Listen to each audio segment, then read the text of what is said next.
anyone. So. Entertainment is a form of activity that holds the attention and interest of an audience or gives pleasure in the mind. So that doesn't give you any kind of rules of how you will teach kids, but there are some tricks that we've learned, and I'm sad to say we used to be young, but it's been a long time in this. So we found some tricks that work for us, so you can take and use them however you want to really keep an audience interested in your plays and avoid those kind of dead spots that we know as you feel them, you're like, oh, get past this point. Let's get past this. Let's get to the next scene, so you know that one's going to be better.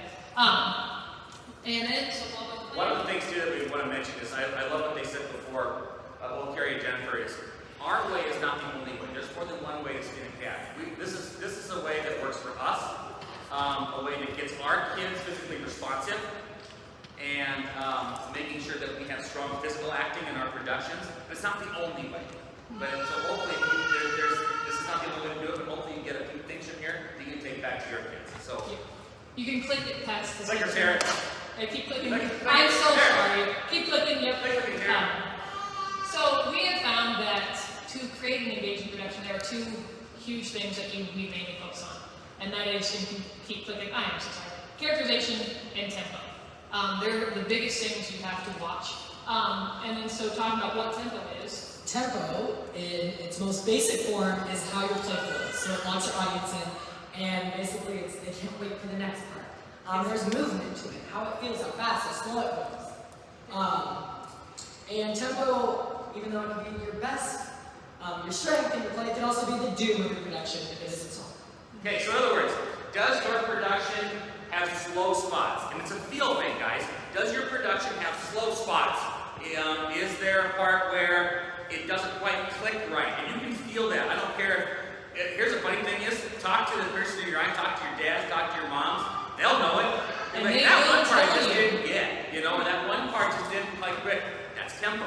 Are we keeping that piece going? Now, or the other extreme, and you see this a lot with comedies, especially early on when you're trying to get your kids up and up and up. Sometimes you get to that point to where it just hits so hard that you don't give your audience a chance to take a break. And every father and grandfather says, I couldn't understand a word they were saying. Yeah, I just way too much. So, clicker, next one. And then along tempo is characterization, and that's of course the changing your voice, body language. It's the acting. It's bringing that attention there, and that, of course, we all know deals with your voice, your body language, your facial expressions, and we're going to go deeper into that as we go. So you can go ahead. Yep. Also, for those of you frantically writing, Taryn's going to have yes. and she's going to send it to you. So, because we're going to try to make sure we got it out, and I've asked Jared O'Connor and AJ Johnson to give me speech cues when we get tight. So, because lunch is very important. So, this is all great, but it's still how do you actually build tempo? It's just a word. We found that when building tempo in a piece, it comes down to working these points. 1, interacting and reacting physically. 2, transitioning. 3, blocking. And choral work in contrast to your main performer. So how are they physically reacting while they're speaking? Okay. So break it down. Yeah, and one thing we talk about a lot is for your kids, most kids, and I think all you that play practice well will know this, acting is one point. The hardest part about teaching your kids is how to react. Yep, and how to react physically when you're not vocally interchanging. That is such a challenging piece sometimes for kids. And so there's some things that we're going to talk about when we talk about this. It's both the acting, but also a lot of it is that reacting and that reacting physically piece. So you're not having that group, and we all know them, that group that just kind of stands like this. They're our favorite. And you're like, come on, dude, just do something. You're gonna get there. Unleash the elbows. Yeah. So interacting and reacting. Before your students can run, they have to walk. So of course, you gotta learn the steps before you can tell. So first, physical, individual characterization. What does that mean? Basically, it comes from 3 areas of your body. Yes. Number 1, the face, the hands, and the hips.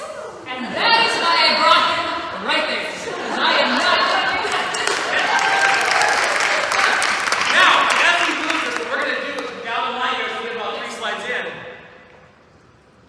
we're going to all applaud you because at one point we're going to make you all stand up. It's like the face, school is do this coming with face. us and make sure that you understand tell your kids how to do it if you can't demonstrate it. Yeah. So we're gonna make you do that, okay? We're gonna make you get out of your box a little bit and do that. So if you gotta stretch a little bit, stretch out a little bit, because we're gonna make you get up and do some things. Yes. Love I brought him so I didn't have to move my hips at all. So you can click, go ahead, yep. First is Aladdin. As you can tell, look here. Yep. This kid, you want to talk about animation, he could light up the last person in the back row. Many characters try, and this is something we learned as well. They're kids, you try to get them to do everything, tell them do this. And that's just, their brain can't comprehend all of the things you want them to do. So the first thing, because you'll find that your body will always follow your face. If you have a huge face, then you can't stand here and have this face going on here. Your body will you just can't stand still. But we all know that kid that can move their body, and there's nothing going on the face. The body will always follow the face. So you teach kids, first we're going to get this going, and sometimes you don't even have to get past that, because once they get this going, it'll follow. But start with the face. And you can ask Tyler, probably, we work, when we start practicing, like I said, we get a finite amount of time, just like all of you do. I would say it's a ton, Tyler, am I wrong in saying that? I would say 80% of practice, besides the blocking part, the blocking is getting them in place, is focusing on facial expressions. It's so much fun. It is fun. We'll have practices where... Come on! And not letting them move on until we see it. No, not and they letting get them move irritated on, sometimes. Because it's, guys, there is those few exceptions of kids that can have a great facial expression and nothing in the body. But I will tell you, It's hard. when your face is big, you have a large facial expression, your body and your hands, you say your hands first, and then your body will follow. Yeah. It will. It just will. It's weird how that concept works. But, And a trick for this, especially if you have coaches or assistant coaches, or you drag kids back and never leave, we'll have practices where we literally say, okay guys, what have you seen? I have something here, I have something here, I'm going to be here, Mr. He's going to be over here, and guess what? We're watching every one of you, and we're going to stop and go, tag you, I tagged you, tagged you, I see you, I see you, I see you, because those kids in the back think they're hiding. But we all know, those are, the kids in front aren't the ones that get you dinged, it's the kids in back that everybody sees it. And we learned that, we learned that process. That's not a new process. We actually learned that from years watching my mom. My mom did play production for years and years and years. And don't tell her I said 10 years and years and years. But she did it in a lot of different schools. And built a lot of different schools and built a lot of different programs. So she started ground zero, ground zero, ground zero. And one of the things that she taught us was you can resurrect a program when you have 3 kids or 30 kids pretty quick. This. Yep. So if you're starting a program and you're like, ugh, you know, that is important. Whether you are on stage the entire time, or you're a small choral member coming in for 2 minutes and coming off. Those facial expressions, focus on that. It's going to build your tempo. It's going to build it. Okay. Okay, next. After face, I'm sorry, I had to add in some music hints in here. Hands. He's on here. I'm not kidding you, I couldn't take a bad picture of this kid. Hands. They're the next things you want to look at. Yeah, so basically once you have your face, it's teaching your kids how to use their body once they know how to use their face. Because, yeah, you can have a big face, but then they're just doing this and it has nothing to do with the mom story you just got, right? So, I mean, you really do. You have to teach your kids how to use their body purposefully. Purposeful gestures, reactions, with other characters, being able to touch someone. Physical responsiveness is so important. And being able to hold those actions and make them big, because on stage, what we do normally has to be bigger and longer for those people way in the back, because they have to be able to see it and get it in their brain before it goes on. Yeah, teaching your choral kids those hands to follow.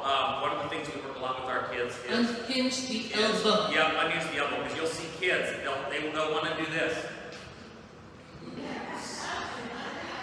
And you know it. You guys have been, if you've done a year of play production, you get that. Like they don't, like unhinge, it's okay. We will have practices where they are not allowed to bring their hands down from here until they realize, I don't care if it's so stupid, because you're going to start doing it if I make you do this, because this is worse. Yep, great tip. Like we literally we do that, and it looks a little ridiculous, but when they stop, their hands will naturally come down. Because our goal is to make sure that our hand gestures are at least like chest high and up, so they can be seen without obviously upstaging in the face. but making sure, because if it's down here, it's not visible, and it doesn't create a great stage picture. Our speech, we have a good relationship with our speech coaches and us. We would help back and forth, and we always laugh because one next season we have to break the speech out of them, and then speech season comes and they have to break the one I had because they're going to bring them down and they got to bring them up. It's pretty fun. Go ahead, next. Okay. Face, hands, and then of course, we say hips, but it's just your body. The body leads the actor. You have to create, tell the audience what's happening using the rest of your body. But like we said, if you get your face going, get your hands going, a lot of times the rest will be following you. And this is where your upstaging occurs a lot. Yeah. Because this is where, because really, if your face and your hands are locked in, that body, I would say 90% of the time will naturally follow that strong physicality. Then you work on the upstaging portion, because they'll look really great and then they'll do this. and to make sure that we make sure that we say, hey, those hips have to be out. And that's what's the easiest way to tell. Hips have to point out. Hips can't go backwards. Because you can tell them this way, but if you tell them, hey, open your hips up, open your hips up, and then that it's a nice way for them to easily transition and get that out without breaking their character. And it's a nice way to say it as they're going through the scene. That way you're not starting and stopping a ton.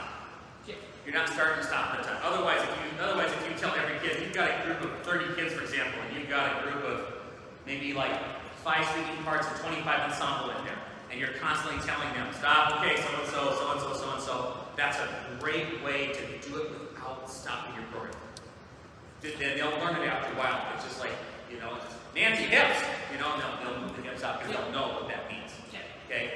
And then the play doesn't stop. We can keep that tempo going. Because the part of it too, kids have to feel and understand that tempo.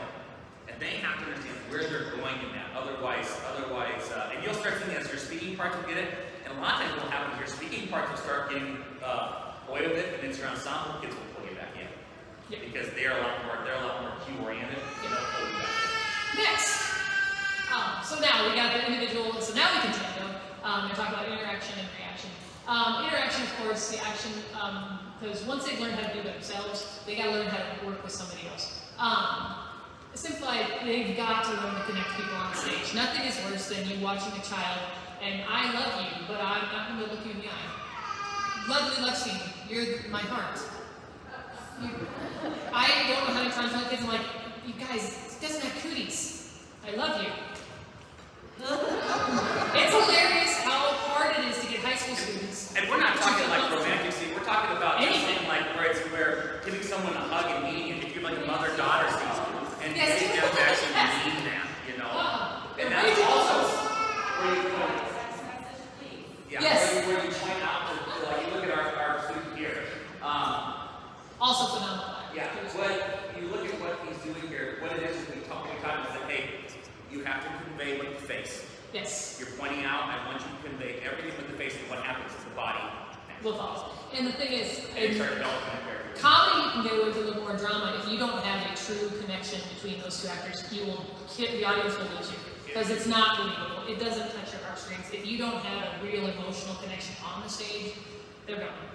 And they're on their phones. It's also, once again, it's also hard to teach a 14 to 18-year-old to naturally do that. You have to put them in the right position to where they feel safe in that space to be able to convey that emotion. Because that's a risk. When you think about from a 14 to 18-year-old, that's a risk that you're asking them to take, especially in the drama. Yes, the dramas are hard. And conveying that emotional piece, like if one's a dad and one's a daughter, or one's a son. One of the things, like most of your kids are probably not dads. They don't understand that emotion. And so trying to be able to convey that and provide that safe space for them is very important. And that is sometimes you want to do emotional scenes, pulling them into a smaller atmosphere first, because that is most definitely the hardest thing for a kid to do, is do an emotional scene in front of 30, 40 people. So, and then reacting. This is, we always say, sometimes it's even more important than the acting. It's how you react to what's going on. Definition. Is to respond or behave in a particular way in response. Simplified, they have to react naturally, instinctively. It has to be fresh and new every time they get on stage. No matter how many times they've seen that line, said that line 50, 60, 70 times, it better come fresh. Everybody around you has to show it, because the reactions really tell your story. More so than the words. So, check. Next one. Okay, stop before we move on.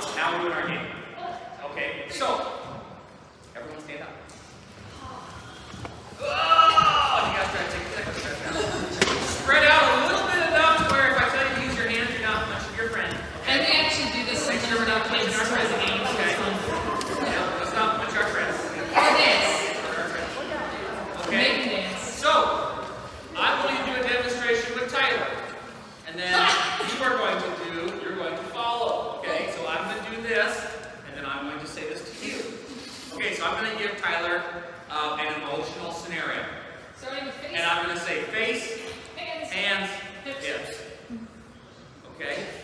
I know, All right? right? And I'll give you, here, Tyler's pretty good because he's done this before with us a lot, but we'll give you a little time to think and process. Okay, I promise. But when you don't think, that's when it gets funny. Yeah, it it's gets fun. really funny. Let loose a little bit, have some fun. You can't mess this up. As we tell our children, make sure it's appropriate. Okay? Yes. All right. So, all right, Tyler. It's the first day of he's going to band camp in a couple weeks. It's the first day of band camp. Are you ready? Yes. Face. Hands. Hips. Okay.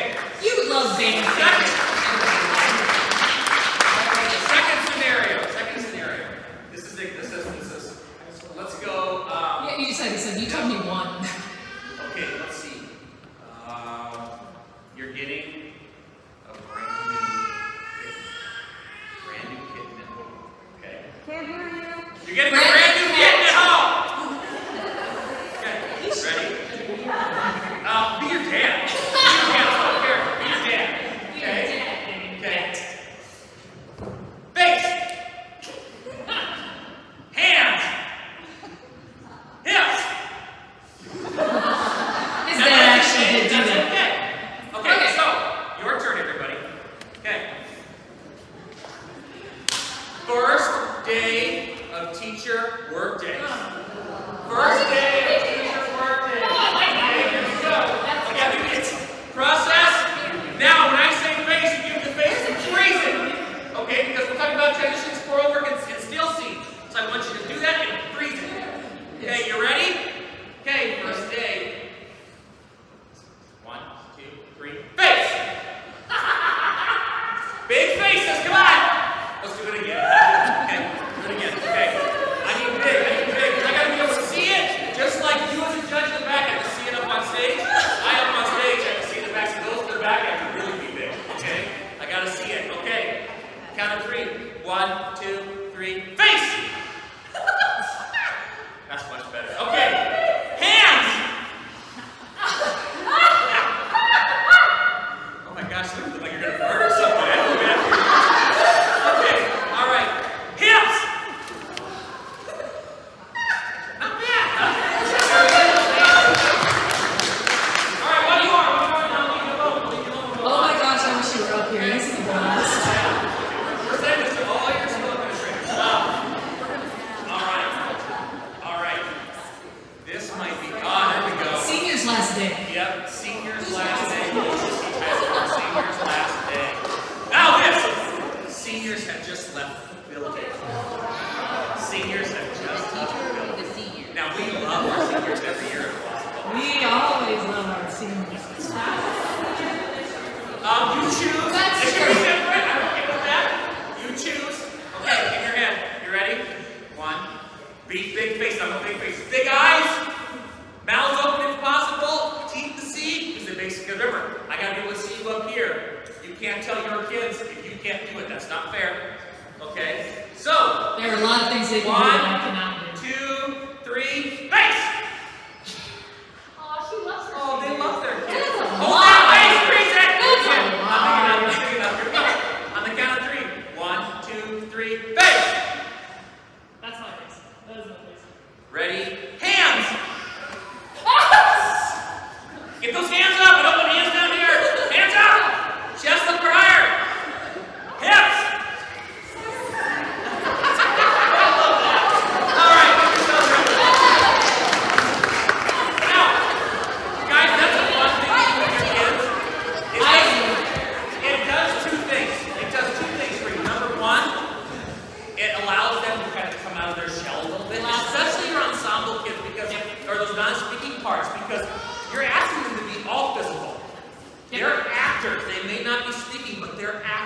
They're very important to your piece.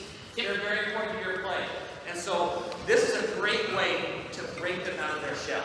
And so when you start getting into practice, one of the things we can say is, okay, understand that this scene, if it's a comedy, you can display, okay, we need the energy of that comedy in your face. If it's a serious scene, if it's a drama, even more important, the audience needs to feel that.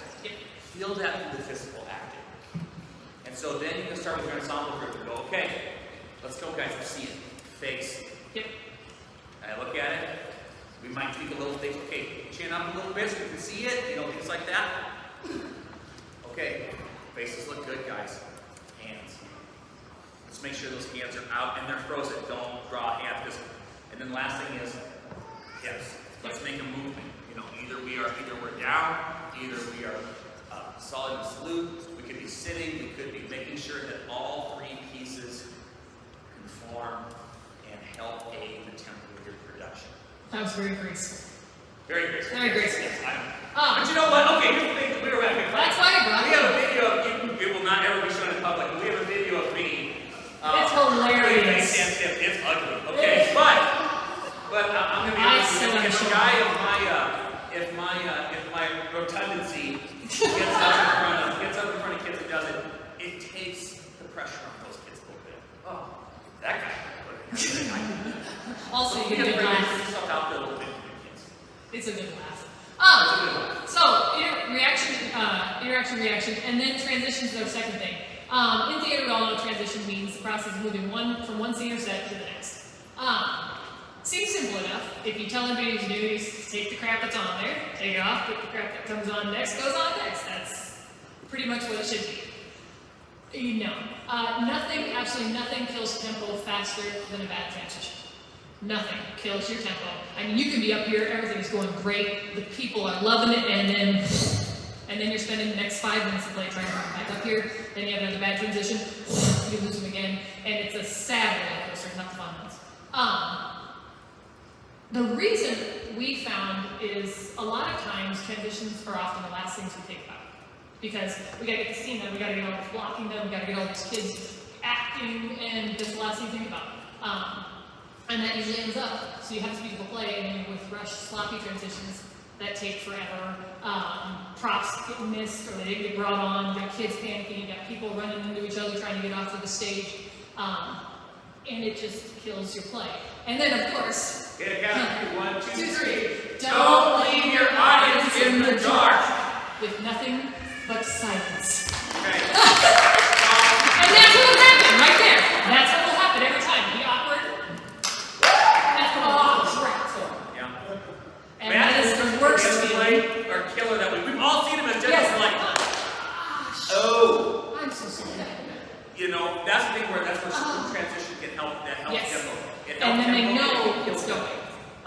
And that's not saying you can't use a blackout, you can't turn it off, but if you're doing a blackout, make sure there's some sound, or somebody speaking, or there's music, or there's something that tells you to play it down. Just hold it. We got more coming. But if you kill those lights and there's nothing going on, moving on. are we good? Okay, next. Alright, so we kind of brainstormed about tips that we think would be good for transitional success. So 1, Start early and make transitions a part of each scene.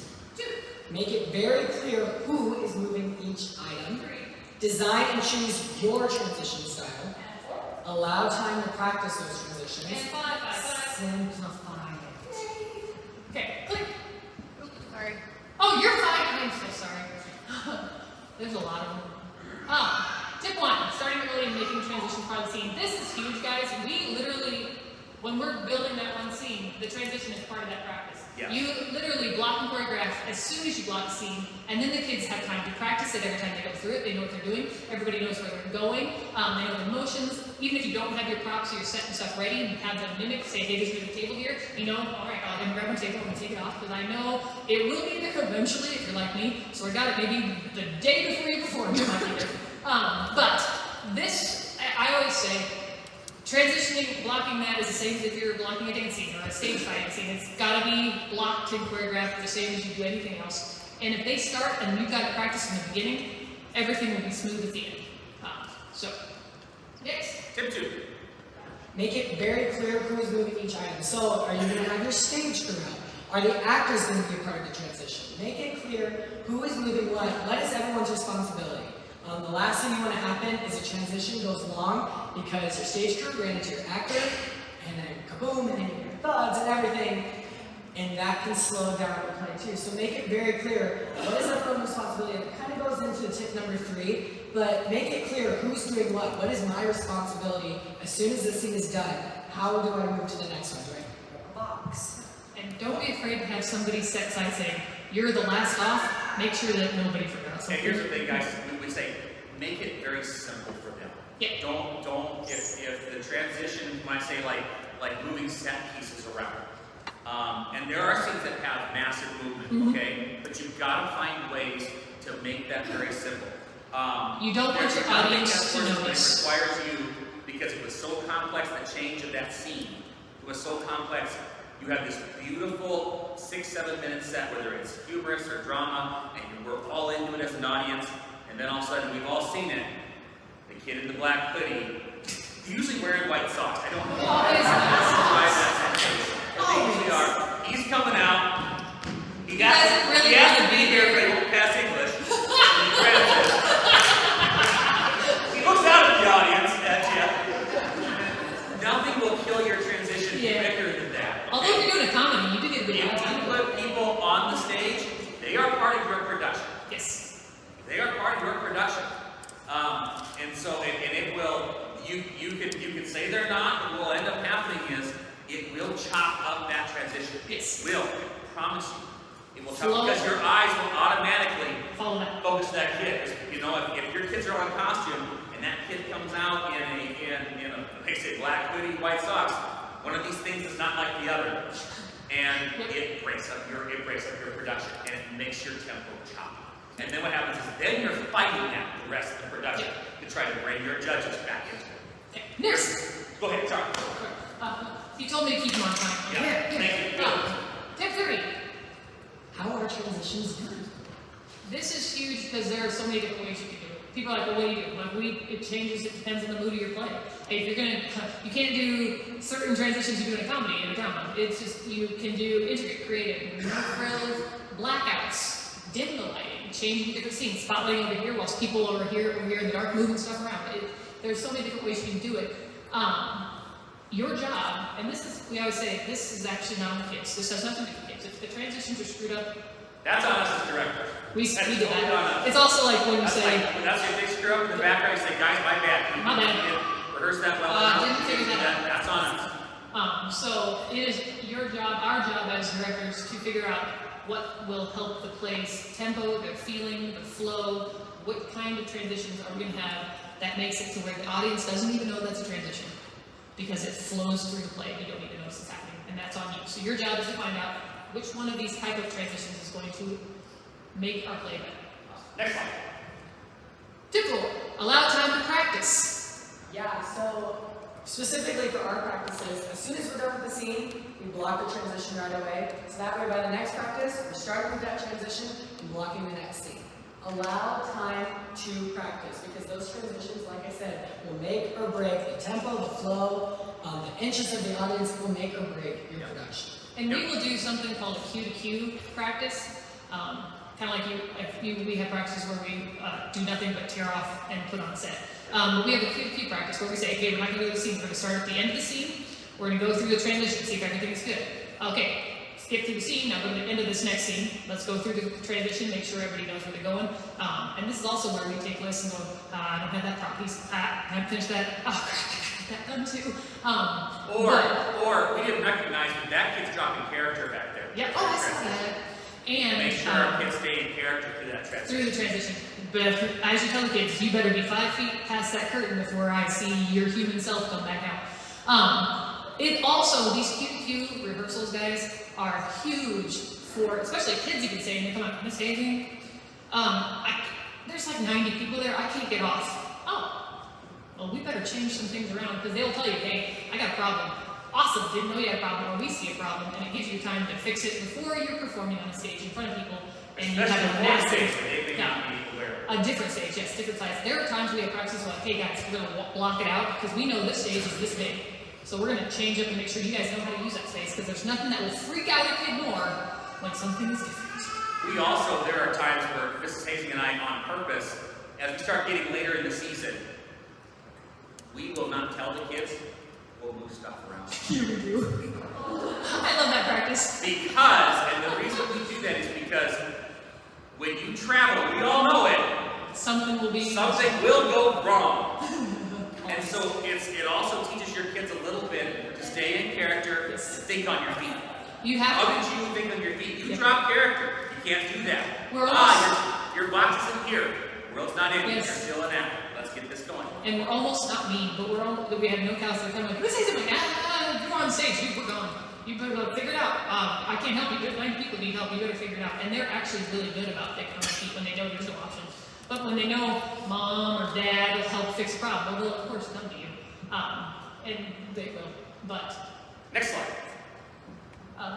and last one, simplify. He knows it.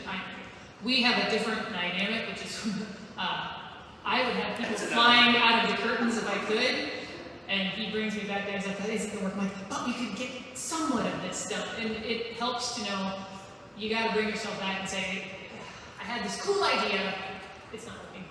Scratch it, we're gonna make something that works. And that's how you can see it, and you have to figure out what works for your kids, what's not gonna work. And don't be afraid to say, hey, that would have been, I can see it, it would have been cool, but there's no way in heck you're gonna be able to get that done. So you gotta figure it out. We've also, and there are times when you run across, especially if you're working a hard transition, where you're working on blocking, you've got this great idea in your mind, and it's not working.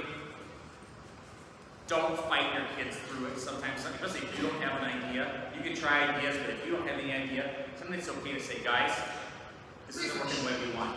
We're stopping practice for the day.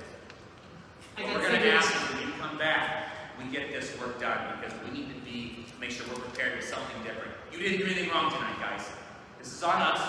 We have to make sure that we put you in the right spot, and not because this is a wrong thing, it just didn't work for you, and that's okay. And don't be afraid to say, we got an idea, I'm stumped, and you'd be amazed how many of these little parts will come up and be like, so we were doing this up there, let me see it. That's wonderful. Perfect. I'm gonna go home now and sleep. So, next.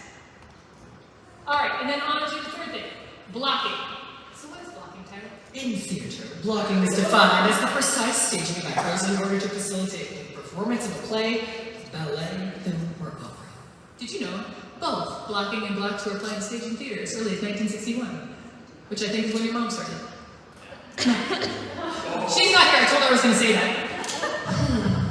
So really what they're saying is you can use, what we're talking about is creating stage pictures. We're talking about blocking, the thing is blocked, but it's creating stage pictures and making sure that those stage pictures are dynamic, they're impactful, Different. and they're different. They're creative and diverse. Okay. They change. Next. So, like I said, we try to think of tips, because I don't know about you guys, I work better on quick things that give me a hint and visuals. With blocking, we cut down to kind of 6. 1. Decide what parts of the stage you use. Know where you want the audience to focus. Consider the overall effect. Variety is important. Pay attention to the entrances and the exits. Play around and experiment. Yes, because difference is always better. And sometimes you don't think something will happen. Now, hey, that worked really well. I didn't know you could bend that way. Next one. Next. And we'll quickly go through these. Deciding what part of the stage. We all know that the most impressive and important part of the stage is upstage center. But if you spend the entire production right here, I need something else to look at. Yes. So the only way it stays important is if you diversify enough to get that. Make that. Don't be afraid to move them around. You have this beautiful space. Use it. It's a great thing to do. 2, know where you want them to focus. You can go to the next slide. We have a picture. You want your audience to look at certain important things, and we all know there's some things that we don't want them to look at.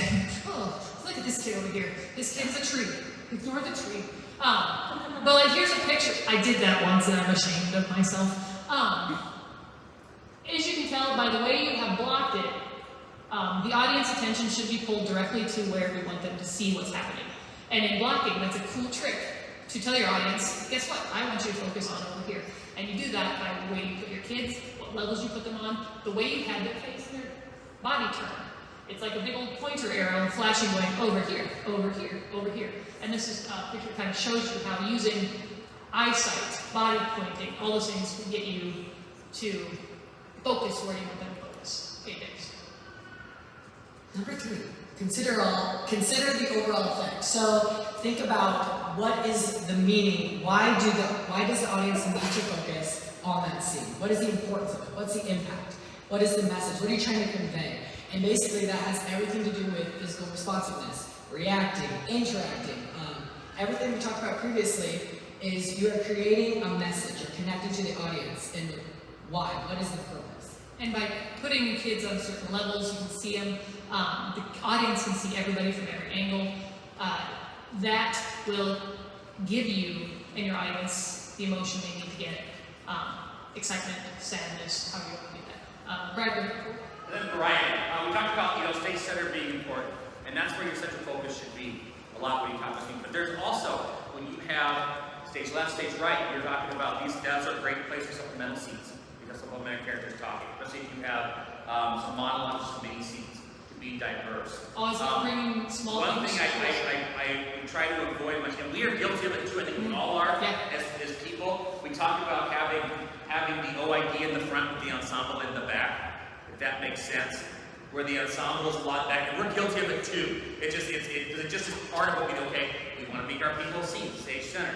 Make sure that while it's stage center, that if you have ensemble in the background, or if you have ensemble on the side of them, that you musical enough to where your picture's diverse, or they make them move into seamlessly into another scene, so your stage picture doesn't become stagnant. And allow your front. Because if your stage picture becomes stagnant, your tempo drops. Your front stage to interact with everything. The whole stage should be cohesively connected in some way. Okay, next. Pay attention, this is a big one, guys, just because entrances and exits when you're blocking, especially if you have multiple kids or not very many entrances and exits. I know that we went to some stages where we're like, hey, oh no. And that's when kids come up, there's one door, there's like 15 kids, squeeze, suck it in, let them through. You have to make sure that the kids, when you're blocking, have places to get out, aren't running into other people when they're exiting. It's always something you kind of got to keep in the back of your head. And then experimenting, guys. We always say, and I love what I do. I have junior high kids. Every practice, I have a video camera and a camera. If I'm not able to take pictures, I only give them to the trusted ones, but I have them record what's going on. I have them take pictures. Because the best thing for a kid, I would want to have like a big mirror room where when they're acting, it's like, can you see yourself right now? Do you see how, but when they have the ability to see, oh gosh, you can't see me. You're right, you turned off. Oh, I turned around right there. My face is terrible. Because kids really want to look good. And if they can see what you're trying to explain to them, there you go, now you understand. And letting them experiment around, they can see what they did and say, I need to try something else, that didn't work. If you remember that face, hands, hips, it allows you as a director to be a lot more creative in working with your ensemble pieces and making sure your ensemble is seen. Yep. That they can move and transition from scene to scene, or from little mini scene to mini scene, or within the scene to make sure you have a different viewpoint, or to change the mood if the mood needs changing. And don't be afraid to experiment, because you can always go back if it starts getting involved a little bit. Okay, guys, hands, or face, hands, hips. And then you bring those kids back into that scene. Don't be afraid to experiment. I'm going to be honest, because I don't know who it was somebody who said, and this is something I keep, that's the biggest for me, is that you should be able to take a snapshot of any time of your play, and it should be a beautiful picture.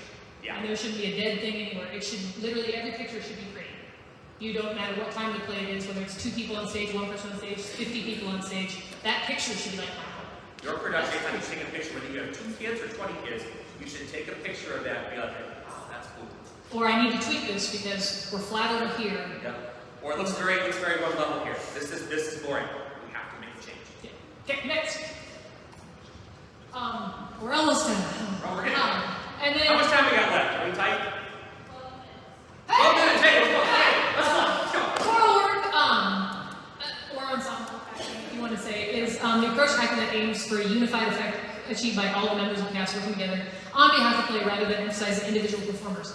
We kind of talked about it. We see ensemble as like two distinct types of ensemble, and it's either unified or individual ensemble. And that's like unified is you have that monster with one head, where they're all one character together, and then you have a individual ensemble where you have a group of people in the ensemble, but they are all individual people within that ensemble. So you teach that in completely different ways. Now, if you have 15 kids doing a unified ensemble piece, do not for 1 second think that they're 1/15th of a character. No, that's the They're hardest. all doing strong characterization toward a unified piece, if that makes sense. Okay? Because one thing is, that's the scary thing about doing that unified ensemble work. One You can person have drops the 13 ball. great kids, and your eye will go to that One kid. kid. And we all know, in the back of our mind, we'll never say it, but we all know who that one kid kid is in our production. And Okay. everybody around them does too. Yes, and so we have to make sure that all of us are brought up to that level. Okay. Next. And we found we were going to write stuff out, but we said, I don't know how to tell.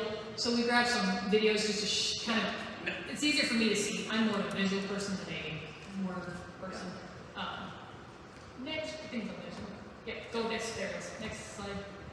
Okay, so this first piece, I think it's I do make montages, so ignore the yeah, weird so parts of understand, music. the music does not match, okay? No. We're looking at the visual part, okay? So the music does not match the piece, Yeah. because it's part The of the first one highlight does. reel, for lack of a better word. I always make a little highlight at the end of the year and cry a lot and makes me sad. But this is so this will be unified.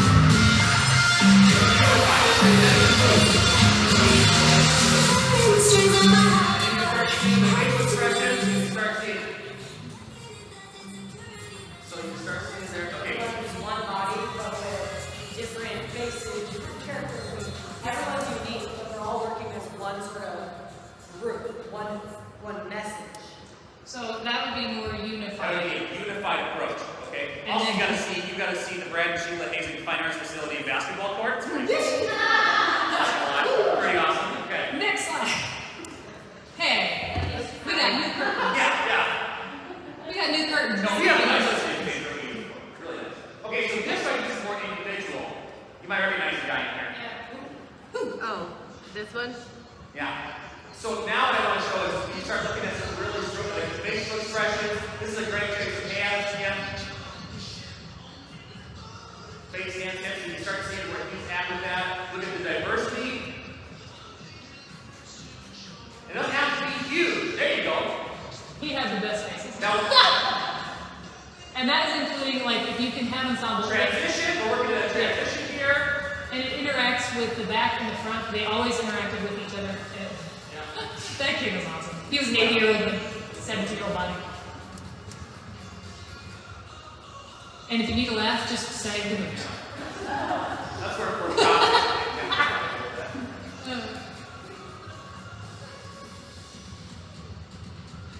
So now you have some unified work there.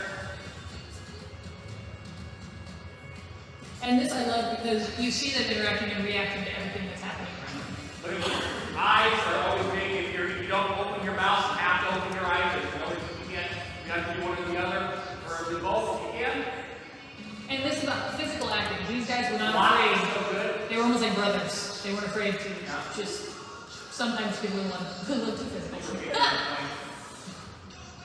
So now we're going to see like a unified, right here, unified head move, both. And once in a while, Little you do pieces little like things that. that cool. Little pieces like that make a big difference in keeping your keeping your And stage face. picture That kid's fresh. face was amazing. And what's cool is these things don't happen right away. This may be third, fourth performance, and you're like, we gotta do something. Yeah, this is late in the year, so these guys are pretty set. No matter where the focus is or the blocking, There's that guy. Every face is in the scene. They're in a funeral home, by the way. They're all Yeah, they're all corpses. And then the last scene is more. Is this the same one? I can watch Tyler for a while. Okay, now, He started as a junior high kid. This scene, what I want you to watch here, is this is going to be a little longer, but we're talking about how to use your stick, how to use your lights, Text and your tech To create transitions. to create a transition and to build. Okay? This is simple. We're not going, I think director, It's a because spot. we've made that mistake too. Yeah. We're better at it now, but we've made that mistake in the past of trying to use Too much. tech. And tech is awesome, but tech, what we've learned is tech exacerbates things. Tech when done right can make a good scene great. Tech when done wrong and done poorly, Can or kill done it. even doesn't fit, can make an okay scene Kill it. not okay. Yep. Does that make sense? So this is at Johnny Carson, so understand that we don't have, you saw the Brad and Sheila Hazing Fine Arts Facility basketball court. We don't have the lights, like we were laughing because we saw Carrie's $89 light, we're like, we don't have that stuff. Like that's, so we have to keep things real simple if we go to Johnny Carson. That's a very simple, because that's very big to our kids. They're not used to that. Yes, they are terrified by You that. can push play. So we're starting with front stage center. It's the end of the play. Last 3 minutes. So lights come up, front stage center. Notice that we have one ensemble piece from a person right there. She's making a statement. She has to use her hands. She has to use her face. Hands go above the chest, which she makes. She holds it. Now, Queen comes in. It's Alice Wonder. Like Queen comes in. On our piece, we kill Alice at the end, so that's what we do. You have a cool tableau in the back with the blackout. Yep. So stop right there. Hold it. It's fine. So now you see the two girls come in. They're very physical. They're both pretty decent athletes, so they're moving along with it. We're using them as an example. We've got unison to create the scene, to build the tempo. Use pointed Yeah, we're motions moving to her focus the attention back at the to center. stage. But we're still keeping the focus. Watch the hands are focused. Bring up levels in the back so you can see. Bring up levels. And the whole point is pointing in. Everybody knows where they're supposed to look. Yep. Now, if you watch the hands aren't going like this. The hands are making big, sharp movements. Boom, boom, boom. It's an eye catcher. It's an attention grabber. Okay? It forces them to focus in. Because there's a weak hand gesture that drives me crazy then. Especially if it's an intense scene. Yes. And you get that kid going. It's like, yeah, you're about as intimidating as a box full of kittens. You know, like we need to really push that. So when you do hand gestures, make sure your hand gestures also match. Make those hands wide and punch through. Okay. Listen, John. But Last but not least. that's me. But I don't know, you guys. There are times when you absolutely hate what you're doing. There's times when you absolutely love it. Usually toward the end of the season, you really start going. I remember why I did this. If anyone tells me they love when September, In September, they're lying to your teeth. You are an absolute liar. But the main goal is when you're it's just to create an experience, not just for the audience, but for your kids. And that's the magic of what we do. Theater has the power to transform an audience and an individual, to transform them and give them an epiphanal experience that changes their lives, opens their hearts and minds in a way that makes them think. And the thing is that probably one of the coolest things, yeah, we've been to state a lot, we've won some state championships. The thing that is the most enjoyable for us is when we make a call to a kid like Tyler, who was part of our program, say, hey, we're having a presentation, and I'm just too fat to really do all that stuff. Can you come in and help us with that? And, I hope, Tyler, I hope that in putting you on the spot, but maybe if you maybe talk to me a little bit about what I did for you, what one act did in. Yeah, I mean, the first time I was experienced in one act was when I was in kindergarten, 2009. And I mean, one act has grown so much, Fine Arts has grown so much from then, even in that short amount of time. And every year since then I was hooked. And I just couldn't wait to be in high school. I couldn't wait to be an older kid. Because I got to do that. I got to wear the costume. I got to put on makeup, and I got to do everything. It just looked so cool. So then I got to junior high, and I was asked if I wanted to do STEM. I was part of the tech. And I was like, yes. Yes. Yes. And I did it, and I loved it, and I didn't do sports in the high school and junior high, but I felt nothing more short than a teammate. He's a liar. He's a multi-year state qualifier track and field, so he's not entirely accurate. But to be a part of a team like that, I mean, theater does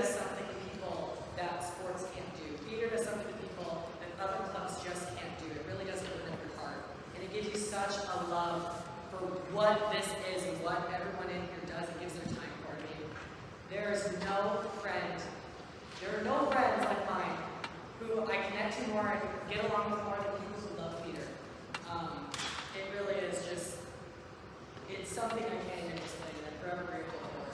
And now I get to come back and give back to a school that gave me so much, and gave me so many opportunities. Like, this is the first time I've ever been here, I hear about it, whatever, and the first time I'm here, I'm talking to you. So, I just couldn't be more thankful for the support that you guys give, the support that we hear about from schools. My town specifically, I couldn't thank anyone enough. There seriously are not enough words to explain what theater does, but grateful and blessed are the people, me too, that don't even come close to what there actually is. So. I think that's a pretty good service.